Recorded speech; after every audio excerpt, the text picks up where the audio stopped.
aku. Saudara-saudari yang terkasih dalam nama Tuhan Yesus Kristus, tema kita yaitu hidup dalam Kristus. Di saat kita masih kecil, ada syair lagu yang menyatakan demikian. Hidupku bukannya aku lagi, tapi Yesus dalamku. Syair ini tentulah sangat kontekstual dengan nats kita pada hari ini, yaitu dalam Galatia 2 ayat yang ke-20. Kita semua percaya bahwa setiap umat manusia dan segala yang ada di bumi ini adalah ciptaan Tuhan. Baik itu pemandangan yang indah, laut yang indah, bunga yang indah, suara burung yang setiap hari terdengar, juga bahkan semua yang ada di tubuh kita, baik itu tangan, hidung, mata dan telinga, itu semua diciptakan oleh Tuhan. Jadi, jika saat ini ada yang masih mengatakan bahwa semua yang terjadi dalam hidupnya itu karena kebetulan saja, itu adalah suatu pemahaman yang salah. Karena apa? Karena semua yang ada dalam kehidupan kita ini semuanya adalah karena karya Allah.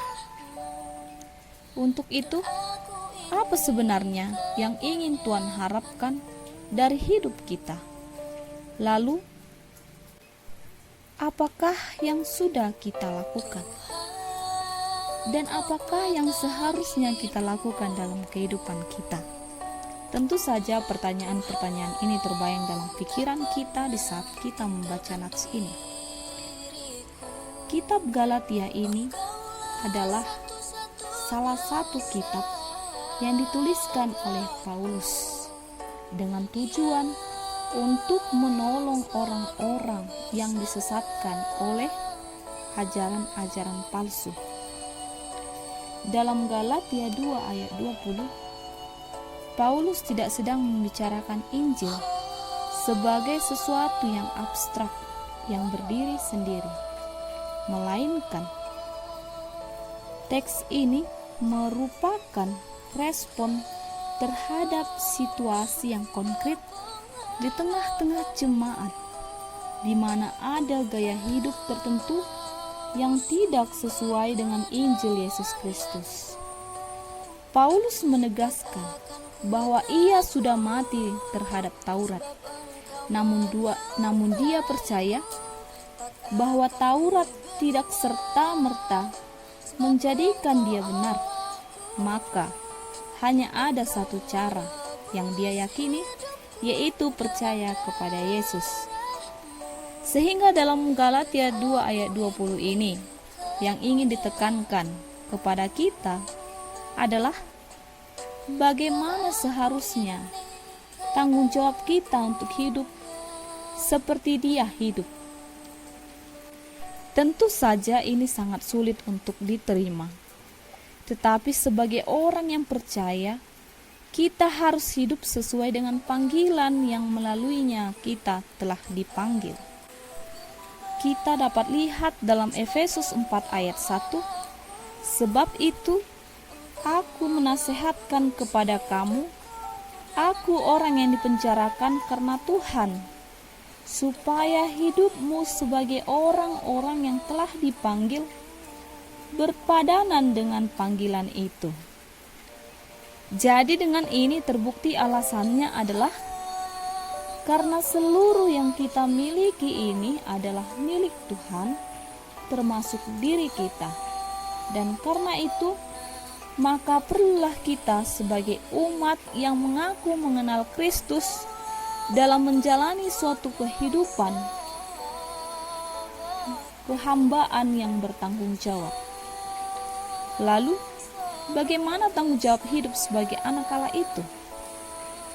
Sebagai orang yang percaya, kita harusnya mengimani bahwa Yesus yang telah mengasihi aku dan yang telah menyerahkan dirinya untuk aku.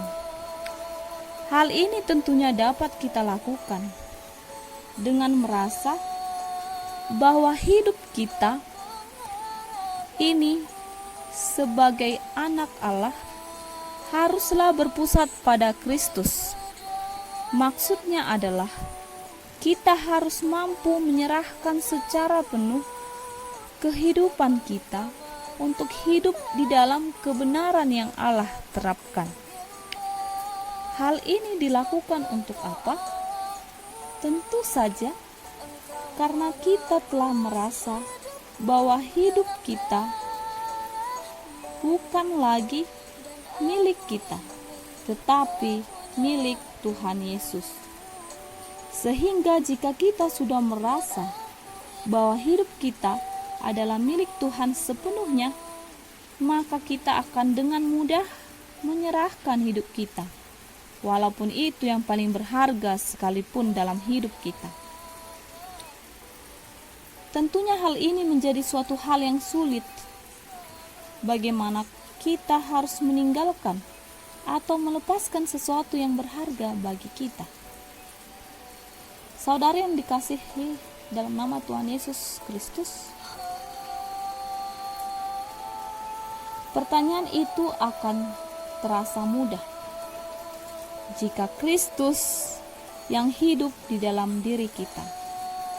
Ini tentunya dapat kita percaya, di mana bahwa Yesus sering tinggal di dalam orang yang percaya. Dapat kita lihat dalam Matius 28 ayat yang ke-20.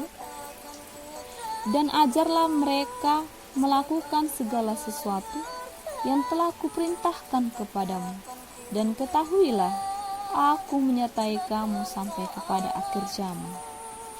Kata-kata ini tentunya mengajak kita agar hidup kita tidak lagi di dalam daging, melainkan agar hidup kita oleh iman kita di dalam kesetiaan Tuhan. Nats ini juga mengantarkan kita kepada kisah Paulus tadi, di mana setelah semua yang dia lakukan, penganiayaan yang telah ia lakukan terhadap orang Kristen, dia dapat mengatakan bahwa hidupnya bukanlah lagi miliknya, melainkan milik Kristus. Bahkan dia berani mengatakan bahwa mati demi Kristus adalah suatu keuntungan. Ini merupakan suatu kesadaran akan dosa yang akhirnya membawa dirinya kepada Kristus. Untuk itu saudara-saudariku, nats kita pada hari ini menguatkan kita agar kita sebagai orang yang percaya ada dalam Tuhan. Kita semua berhak memilih jalan yang ingin kita tempuh.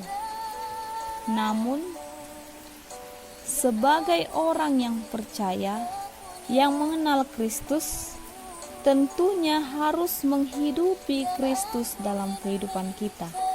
Sebab itu, marilah kita sebagai orang yang percaya memulai hidup kita yang baru, dijalani berdasarkan prinsip iman dan sebagai anak Allah, karena Kristus yang telah memberikan kita hidup, berkat, karya, dan menyelamatkan kita dengan karya penyelamatannya. Bukan berlandaskan prinsip kemauan daging atau pikiran akal kita saja, melainkan sebagai anak Allah. Semoga Tuhan Yesus memberkati kita semua. Shalom.